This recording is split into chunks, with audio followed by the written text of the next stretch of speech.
Hey, this is Anney. And Samantha. And welcome to Stuff Mom Never Told You, a production of iHeartRadio.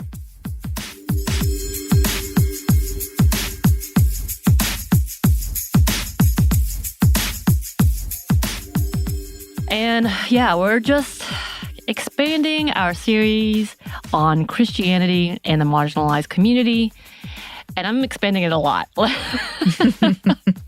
became, it's going to be 2 or 3 episodes, as I think almost extended to 7 or 8. We'll see. Is no surprise that there is a limitless amount of controversy and information when it comes to Christianity, especially Westernized Christianity, especially during this time as we are seeing more and more movements like the Christian nationalism.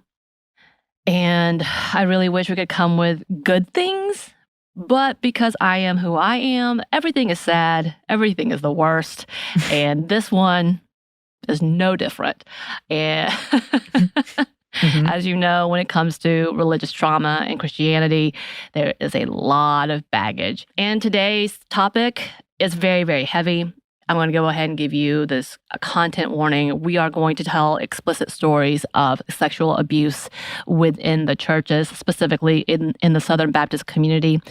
Surprisingly, did not jump into any of the Catholic issues or even the issues that have happened in some of the other religions or communities, I guess, because as of the last couple of years, there's been some really big fallout when it comes to women being harassed, abused, all of the things within the Southern Baptist community and Baptist community in general.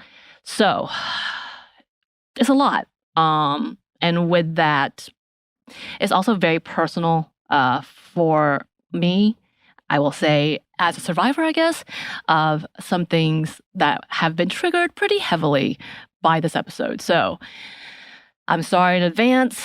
If you can't handle it, I get it. It was a lot to work through. It's a lot to work through. Again, do what you need to do to keep your own safety, to be in a good place. And if this is something that you can't handle, we get it. Skip past it. But for those of you who might not know what we're talking about, who might not know what happens within communities like this, it's really important that we do have this conversation. And the reason we are naming names and telling stories, a lot of the people who came forward, it took a lot of courage for them to come forward. And we think we owe them that to share as they have shared as well. So that's the top. Here we go. Previously, we talked about purity culture and modesty and how it coincides with rape culture. And something that has become a scandal and controversy for churches across the world are the many accusations of sexual abuse and the mishandling of allegations of sexual abuse and rape. And as the industries all over the world had to face the Me Too era, so did the church. And that's capital C, church. In 2017, the hashtag #Church2 spread on Twitter as different users told their stories of abuse within the church. As journalist Eliza Griswold wrote in The New Yorker for her article titled, "Silence is Not Spiritual, the Evangelical #MeToo Movement," quote, when the #Church2 movement started last November with abuse survivors telling stories of being silenced by church leaders, many said that they had been told to submit. The creators of Church2, Hannah Passion and Emily Joy, have talked about their experiences and continue to help people work through their own stories. Passion Joy bonded through shared experiences of trauma from their church, not only through the abuse that they suffered, but also through the trauma of purity culture from their church. In Huffington Post, Posh wrote, "Emily and I would create a joint blogging endeavor called the Purity Culture Rehab Project, in which we documented our own baby steps out of the physical and emotional abuse of purity culture. That theology of abstinence that singles out women and slut shames everyone who engages in any kind of sexual activity outside of marriage.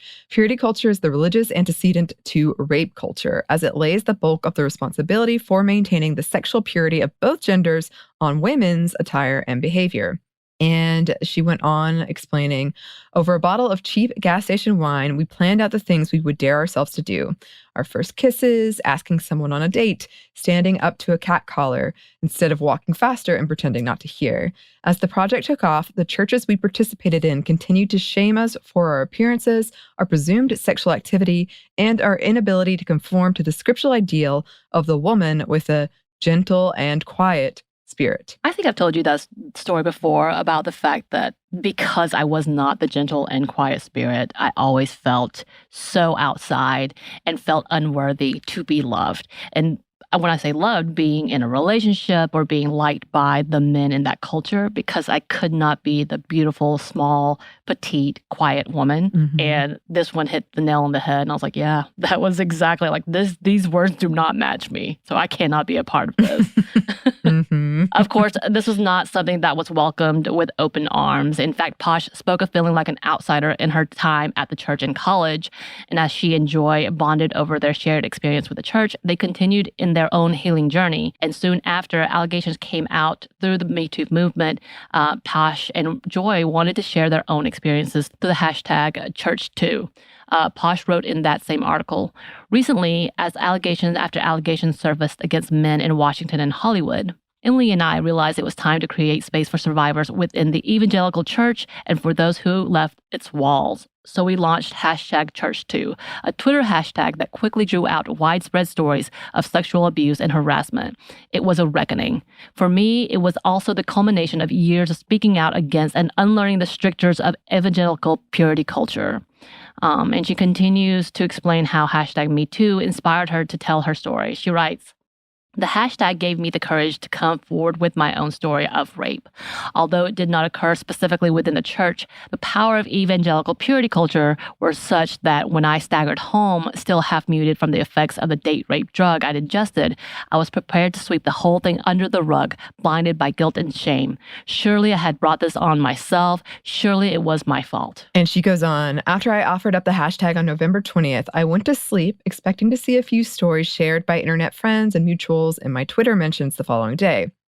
I awoke to dozens of notifications from people I didn't know or follow. By the end of those first 24 hours, the hashtag had exploded. Within 48 hours, people all over the world were sharing their stories of pain and abuse in the church.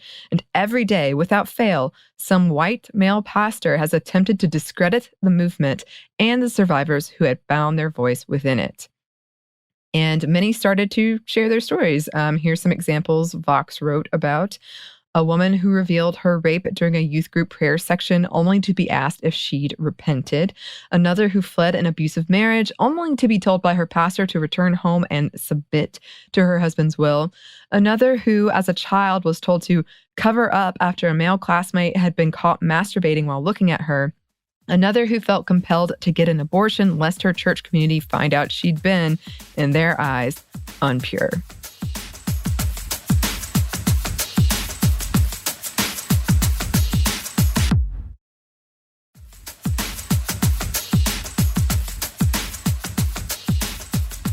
And the movement has continued since, with many more stories coming out. And almost all the denominations have been accused of such abuses, including the Southern Baptist Convention, the largest Protestant denomination in the U.S., which has around 13.7 million members as of 2022. Here's an interesting fact, though. The numbers of the SBC members have steadily declined. And by 2022, over 1 million previous members left the church from the year before.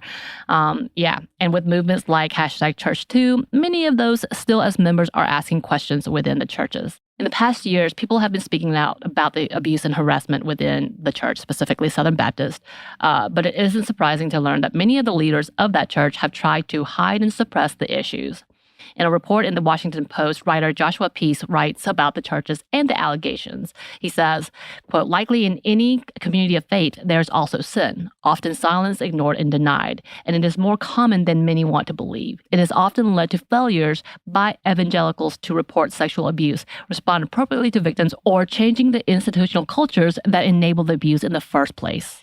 And the article continues, "Without a centralized theological body, evangelical policies and cultures vary radically. And while some church leaders have worked to prevent abuse and harassment, many have not. The causes are manifold: authoritarian leadership, twisted theology, institutional protection, obliviousness about the problem, and, perhaps most shocking, a diminishment of the trauma sexual abuse creates, especially surprising in a church culture that believes strongly in the sanctity of sex. Sexual abuse is the most underreported thing, both in and outside the church, that exist," says Baj Tavijan, a grandson of Billy Graham and a former Florida assistant state attorney. As a prosecutor, Tchividjian saw dozens of sexual abuse victims harmed by a church's response to them. In one case, a pastor did not report a sexual offender in his church because the man had repented. The offender was arrested only after he had abused 5 more children. Yeah. If you don't know who Billy Graham is, then I know that you don't know about the Southern Baptist culture, because Anney did not know. And I was like, really? No. You don't know who Billy Graham is? I could be wrong. No. People can correct me. One of the big first televangelists, as we call them. But yeah, he was the grandson. So for him to be a part of this is pretty surprising. So the article goes on to talk about how many have tried to get information in order to solve this problem. But no surprise, data is not easy to collect. As many have noted, the lack of reporting or even acknowledging the problem has made it difficult to get accurate, if any, real data. And here's another quote written in that article. The problem in collecting data stems in part from the loose or non-existent hierarchy in evangelicalism. Catholic church abusers benefited from an institutional cover-up, but that same bureaucracy enabled the reporters to document a systemic scandal. In contrast, most evangelical groups prize the autonomy of local congregations, with major institutions like the Southern Baptist Convention having no authority to enforce a standard operating procedure among member churches. This means researchers attempting to study this issue has to comb through publicly available documents. And the article continues with some research that was found. Quote, that's what Wade Mullen, the director of the Master's Divinity Program of Capital Seminary and Graduate School, did as a part of his PhD dissertation. He collected reports of evangelical pastors or ministers charged with the crime in order to understand how evangelical organizations respond to crisis. Over 2016 and 2017, Mullen found 192 instances of a leader from an influential church or evangelical institution being publicly charged with sexual crimes involving a minor, including rape, molestation, battery, and child pornography. By the way, this data did not include sexual crimes against an adult or crimes committed by someone other than a leader. And in another study that was used in the article specifically with one of the evangelical colleges in the U.S., they write, the study showed that 56% of the 381 respondents who reported having knowledge of the school's handling of abuse, a group that included current and former students as well as employees, believed that Bob Jones University, or BJU, conveyed a, quote, blaming and disparaging attitude toward victims. Of the 166 people who said they had been victims of sexual abuse before or during their time at BJU, half said school officials had actively discouraged them from going to the police. According to one anonymous respondent, after he finally told the police about years of sexual abuse by his grandfather, a BJU official admonished him that, quote, you tore your family apart and that's your fault, and, quote, you love yourself more than you love God. And this type of reaction towards victims is not uncommon through the church leaderships, but the movement has made a difference within the past few years. In 2019, an investigation was conducted after a victim, Krista Brown, was able to get the public's attention to the abuses happening within the Baptist church. Right. And just for a little backstory on Brown, Brown was a victim of rape and molestation as a teenager by the hands of the pastor who led her church. After years of abuse, she finally told her music minister after breaking down and said that she was actually having an affair with a much older pastor. Reminder, she was a minor being coerced by a leader of her church. Mm-hmm. And instead of any punishment or any charges, the pastor was transferred to another church with better pay and more responsibility over the children's programs. And Brown would remain silent and suffer through her trauma until her adulthood. And though her abuse occurred years earlier, she finally made a report of her abuse to her childhood church and to the officials of the Texas Southern Baptist leadership. And with a letter, they responded to her accusations. According to a Vice article written about Krista Brown, they stated the church, quote, noted that one person's memories might be materially different from another's, and that Brown may have suffered for reasons, quote, not attributed to Mr. Gilmore or the church. And it threatened to seek recourse if she pursued the matter. And actually, she apparently has the full letter on her site. Her site is outdated, so you may not be able to find everything. At this time, Brown had become a lawyer herself and began to negotiate with the church outside of the courts. And this is when she discovered not only did her abusers still work with children within a church, but that the Baptist General Convention of Texas had a list of offenders who had, quote, confessed, been convicted of sexual abuse, or about whom there was substantial evidence that the abuse took place. It was in 2006 that Brown published an op-ed imploring the BGCT to make the list public. And in the article, they say her logic was plain. Sexual abuse by a trusted religious leader has a soul-murdering impact. The way forward was shining a light on the church's darkness. And even though her request wasn't answered, she started her own website known as the, quote, Stop Baptist Predators website, where she kept her own database of abusers who were named in the public records and media reports. Brown faced a lot of backlash from the SBC. From that same article, they write, in 2006, D. August Augie Boto wrote to Brown in his capacity as then Vice President of Convention Policy, saying that, quote, continued discourse between us will not be productive or fruitful. The following year, while Brown was advocating for an independent review board to SBC's bylaws work group, she recounted what it was like to discover that the man she said had molested and raped her as a teen was still working as a Southern Baptist children's minister. One executive committee member turned his back while she spoke, and another one chortled. She was the only woman in the room. Of course, for those of us who have been involved in church systems like this type of reaction is not surprising. I think I've had many who just acted surprised or kept quiet. When I had my own instances, in my own experience, I was told that I read into it, that it didn't happen. I must have imagined it. Mm-hmm. That happens a lot. Of course, with her tireless efforts, many more people came out and told their stories. Different women all over the country sent their stories to Brown, emailed them, and let her know what's going on. After the hashtag #MeToo and hashtag ChurchTube movement started, with the help of Brown's own work, so many people did come forward, breaking down the barriers that have been keeping women trapped in their trauma and experiences. Women like Jules Woodson and a victim of Pastor John Lowe. Woodson was finally able to tell her story. Here's what Slate wrote about her experience. Quote, Jules Woodson moved to the Woodlands in Texas when she was 5 and joined a local Baptist church, Woodlands Parkway.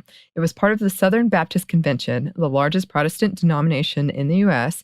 and one of the most conservative. When Woodson was a teenager, she was allegedly sexually propositioned by a youth pastor named Andy Savage. Word started getting around the church. Savage admitted he made what he called a mistake and resigned, though he eventually found work at another Southern Baptist church and then a mega church. Woodson finally went public with her story in 2018, and at his megachurch, Andy Savage apologized to the congregation for what he called a sexual incident. And the victim of Pastor John Lowe had to publicly confront Lowe after he downplayed his offenses in front of the congregation. Here's a bit from an NBC News post written by reporter Jessica Johnson. Shortly after Pastor John Lowe II pleaded for his congregations to seek the saving knowledge of Christ, he said he had a confession. He wanted to follow a biblical process of confessing, repentance, and forgiveness, which would lead up to him finally admitting that he had committed adultery. He stressed that it was 20 years ago and was with one person, and as a way to hammer home that he was doing the upstanding thing, he said he would not use the Bible to defend, protect, and deflect my past sins. He continued, quote, I have no defense. I committed the adultery. To say it plainly, I didn't make a mistake. I need to say that, and you deserve to hear it. He asked the congregation for forgiveness and announced that he was stepping aside from ministry responsibilities and submitting to recommendations from the church board. As Lowe placed the microphone down and stepped off stage, he received a standing ovation. But he had left out key details, and as the applause continued, a woman and her husband stepped up to the pulpit to fill in what these details were. The clapping died down as the woman began. I lived in a prison of lies and shame, lying to protect the Lowe family, having suicidal thoughts, not realizing what had been truly done to me. I would still be in a prison if my brother had not approached me just 2 weeks ago with what he had seen as a teenager that bothered him all these years. His pastor in bed with his younger sister, a t-shirt and underwear on. People knew but were too afraid to come forward, and they have now. The lies and manipulation have to stop. She then addressed Lowe directly. She was standing nearby at the front pew. She said, I was a prisoner and you kept me in your prison. I am a prisoner no longer. I was just 16 when you took my virginity on your office floor, she said. You did things to my teenage body that had never and should have never been done. You are not the victim. And indeed, he is not, though he tried to make himself look as if he was. After the woman left the stage with her husband, a man shouted, quote, "If you did it, you have to admit it." Lowe responded, "She was 16. It was wrong. That's just the way it is. All I can do is ask you to forgive me. I'm doing the biblical process. I'm stepping down."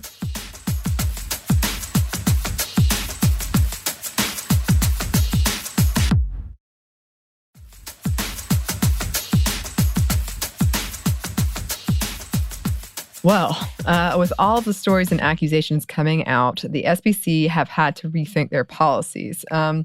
Previously, the SBC's tactic was lacking, as one article from Vox writes, quote, "When it comes to addressing sexual abuse up until now, they have claimed that because of their church policy, they don't have the authority to track abusers and hold local churches accountable," said Kristen Kobes-Dumas, a professor of history at Calvin University and the author of Jesus and John Wayne, How White Evangelicals Corrupted a Faith and Fractured a Nation.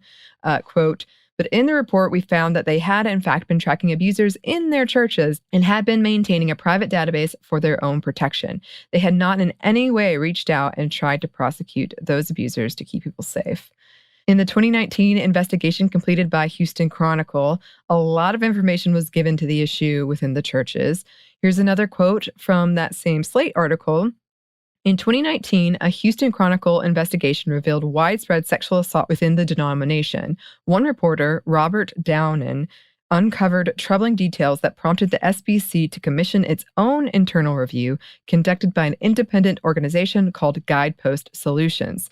The review confirmed a lot of what the Chronicle had already found. And earlier this month, the SBC announced it was being investigated by the Department of Justice. Some survivors, like Woodson, hope the investigation might lead to crucial changes, but they're unsure whether justice is possible or if substantive reforms will be implemented. Right. Guidepost Solutions, the independent firm who investigated within the SBC, yeah, they found a lot. Here's a quote. "The probe found that the Southern Baptist Convention's executive committee had mishandled abuse claims and stonewalled survivors. The investigation was requested by the executive committee after it faced growing pressure for an external probe into abuse allegations." This is according to one of the NBC News articles. And according to another one written by NPR, they state, "An SBC sex abuse task force released a blistering 288-page report from outside consultants Guidepost Solutions. The firm's 7-month independent investigation found disturbing details about how denominational leaders mishandled sex abuse claims and mistreated victims. The report focused specifically on how the SBC's executive committee responded to abuse cases, revealing that it had secretly maintained a list of clergy and other church workers accused of abuse." With this report, the SBC soon released a 205 list of names of pastors and other leaders and members of the Baptist churches who had been accused of sexual abuse. And as women and victims have been speaking out, causing a massive shift in accountability, structural changes continue to take place within powerful religious organizations like the Southern Baptist Convention. Unfortunately, due to years of a power imbalance between leaders and members, women and men, marginalized, and white supremacy, justice is not swift or easy.